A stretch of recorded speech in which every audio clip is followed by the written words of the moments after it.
Hey, Hatzlacha B'zman. Managing our time well. Time management, is it similar or different? I think it's different. I was thinking about it a lot today. A little bit in regards to the whole dinner making thing. How to be successful with our time, manage our time well, be successful with it, but be able to let go of our own agenda for the day and allow God's agenda for the day. I've always struggled with both of them. If I make a plan for the day and I have to set up a whole schedule to feel like I'm managing my time well, how do I also allow God to direct my day? Is it opposites? And what I've always fallen back on is just allowing God to direct my day and not making those schedules. But then sometimes I'll be left in this place where dinner doesn't get done, kind of thing. So I was thinking about these concepts and a story I heard recently of, I think, the Frierdiker Rebbe, that he had the ability to respond to letters while he was waiting for a train. His train was going to leave in a few minutes. He sat there fully present in the responding of the letters. That is being successful with our time, being able to be fully in what we're doing. So if I'm making dinner, if I'm fully in that process, that is success with my time. When I was making dinner today, I was peeling these little pearled onions, and I was like, usually I'd be like, oh my goodness, why did I sign up for this recipe? It's such a waste of time.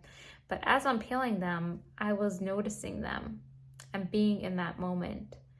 And today's Hayam Yam talks about 3 different kinds of learning, one of Medrash, one of Zayar, I think, and then of saying Tehillim. And the one of saying Tehillim is that saying Tehillim scores the heart. I think that it's this scoring of the heart, this cleansing of the heart, that allows us to be fully present. Whether it's through saying Tehillim or it's through doing inner work of being okay with the now, whether it's painful, sad, hard, yes, that's the hardest one, is to be able to be in that. But the work is easiest when we are doing something that is enjoyable, but we could put aside everything of our to-do list or stresses or other things and be and enjoy that moment. I was thinking of also this concept in connection to the Chumash. The Chumash of this week is about Moshe Rabbeinu, Aaron, the boys being tossed into the sea. And I read something on Chabad.org about that the cry of the child, the words that it says that the child cried and Paro's daughter stuck at her hand and pulled in the child, that the cry was actually of Aaron. And that Aaron was correcting what the brothers had done. The brothers had not been able to have this Ahavas Yisrael, and Aaron was able to do this, to cry for his brother. And that was the correction. And this concept of descent for the sake of ascent.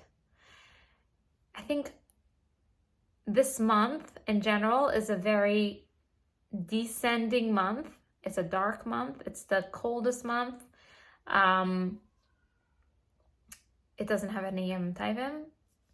It has a little bit of Hanukkah, but it's a very dark month or so, And the Parsha kind of goes with that. Bnei Yisrael go into Mitzrayim and they go into the darkness.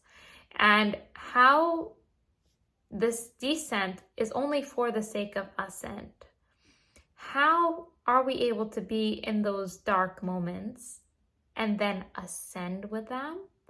Is only when we could score our heart, be sensitive, be in those painful moments, be able to be in those painful moments. Then we could take what that gives us and ascend with it. Thank you so much for listening. Have a great day.